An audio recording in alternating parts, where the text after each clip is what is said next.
সেই স্বপ্ন বাস্তবায়নে অন্তর্বর্তীকালীন সরকার কাজ করছে। আপনারা জানেন সংস্কার কমিশনগুলো তাদের প্রস্তাবনা পেশ করেছে। স্টেক হোল্ডার কনসালটেশনের মাধ্যমে সেই প্রস্তাবনাগুলো বাস্তবায়নের মাধ্যমে রাষ্ট্র কাঠামোর যেই অঙ্গগুলো বিগত ফ্যাসিবাদী সরকারের আমলে ধ্বংসপ্রাপ্ত হয়েছে সেগুলোকে পুনর্গঠন করা হবে এবং এর মাধ্যমে আমরা বিশ্বাস করি বাংলাদেশ এই ফ্যাসিবাদী ব্যবস্থার থেকে মুক্তি পাওয়ার পথে অগ্রসর হবে।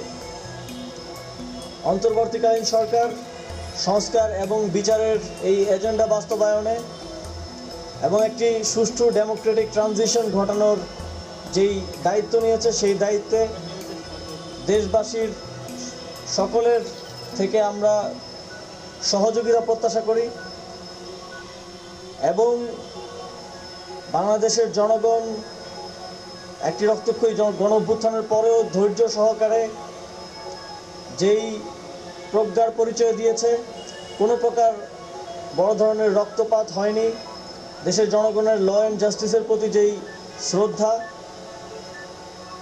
দেখিয়েছে সেখান থেকে আমরা আশ্বস্ত হতে পারি, আমরা ভরসা পাই যে দেশের জনগণ দেশ পুনর্গঠনেও ধৈর্য এবং তাদের অংশগ্রহণের মাধ্যমে এই গণঅভ্যুত্থানের যেই ফসল দেশের মানুষ পেতে চায় তা বাস্তবায়নে সহযোগিতা করবে।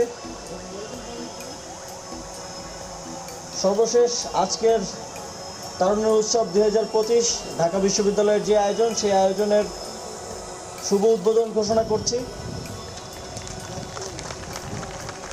এবং 3 দিনব্যাপী এই আয়োজনের সফলতা কামনা করে আমার বক্তব্য শেষ করছি।